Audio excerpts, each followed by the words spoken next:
you do play like instinctively, and the choices that you make is really beautiful, but also really there's like a strength to it that I feel like isn't something that people always go to instinctively when they're playing. I don't know. There's like a specific like note that really, it reminded me of what's that composer, Tchaikovsky, and some of the music he has, and there's like some kind of like element of like weird darkness in it, and I don't know, that's for me that's like interesting when you get in that like weird realm, and I feel like you kind of got into that, and it's cool. When I play the violin, it is very instinctive, and it's sort of like puzzling together memories, coming from the heart, but also from the muscle part of the brain that remembers the muscle memory, and the muscle memory is a whole other memory, I think, because it comes from the subconscious, and our instinctive memories are subconscious, whereas the other part of the brain that is intentional, that is the part of the brain that when we think about, that when we walk down the street, we look at the people, and we intentionally will make decisions on who is this person, and it works the same way when I play the violin. It's a harmony between those two parts of the brains. I think what I found attractive of fashion was the tactility of an object and how it interacts with like the body, and also just like how fabric can be manipulated and how it's like existed in the world, and what like it can convey through its like physicality, and kind of like and this is one of the newest pieces I've been working on, and all of these pieces are made out of what's considered like scrap fabric from the industry, which is it's funny to think about it, because it's like fabric that they literally throw away, but it's never even been used, a lot of this fabric. So it's like brand new, but just because it's doesn't fit into a like cut and sew pattern, they throw it away. And sometimes scraps are like pieces, huge pieces, not just small little pieces. But like for instance, this piece is made out of like layers of different fabrics, which then I like sew together, and then I cut. And I found this as like an effective way of kind of putting together a piece with a lot of layering, and also a way of being able to like collect a lot of different pieces into one thing. This piece down here, I did some bleaching on these. So this fabric was originally just this color, and then I bleached it, and it got this really awesome like vibrant yellow. It's hard. Oh, cute. I haven't seen that. But here I did like this one, I did a little more bleaching, but some of these I didn't do any color manipulation because they just had so much color already. But it's fun to to achieve this transition by layering different colors at different levels. Yeah.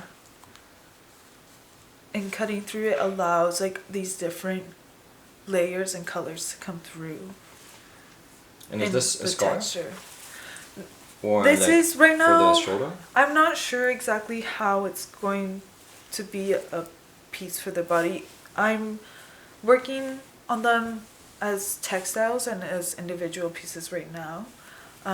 It might just end up being more of like a sculptural piece, which is like displayed, or like a painting. But it is always interesting to see how a piece like this can interact and like intertwine a body.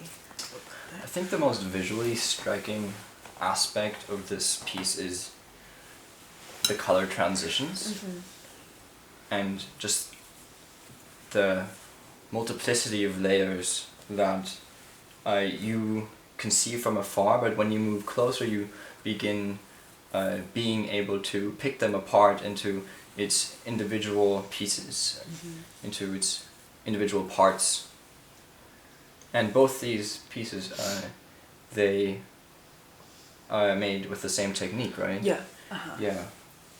Yeah, definitely. I mean, in the process, I think at the beginning I was trying to limit myself to thinking about like the body and how these would interact with the body, but then also being involved in like taking classes outside of fashion and like, painting and considering other spaces where like something like this can exist. I think sometimes when we're so stuck in one like idea, it can really limit how we can create something and like the direction it can go in. And I've gotten a lot like once I began to explore like these new techniques and even the size and not like limiting myself to just like creating something specific for the body. I think that music is a form of expression, and whenever it comes to a form of expression, it also has to do with freedom, because we want to be free to express ourselves, and the same thing, you know, the way we want to have the freedom of speech, the same thing is equivalent for music. When, for example, you are learning a music instrument and someone is teaching you how to play the music instrument, then that person will have to tell you how to do certain things when you're playing, when to play certain songs, when to practice, and those kind of restrictions can affect the way that you play the music instrument. And that is a part that has always been very hard for me to accept. I am someone who likes to practice on my own. I like to practice what I want to play, and that has allowed me to strive in the music that I love so much, and the music instrument that I love to play so much, and that love is deeply embedded in that very freedom. In general, people who are driven by like this creative urge, that sense of like conflict is really common because we always want to do things our way. I remember like personally myself too with when I was practicing music that I just like I hated being forced to do something and wasn't able to like explore and express it in my own way. And I think that's one like challenge that creative people have in general, just like finding a way to accept guidance from people who are more knowledgeable about whatever they're like interested in, and learn to take criticism and understand that sometimes it's not personal. But I think that's something that comes through in a lot of processes for a lot of people, like getting through that conflict of like, why am I doing this because someone else told me, and then realizing that they're doing it for your best interest. Sometimes it's like you're not interested at all in that either, but I don't like I think in general the process of learning, or like for instance with music, we don't always consider the process as much as it should be considered. And it's interesting how people within music like grow through this learning process. I don't know.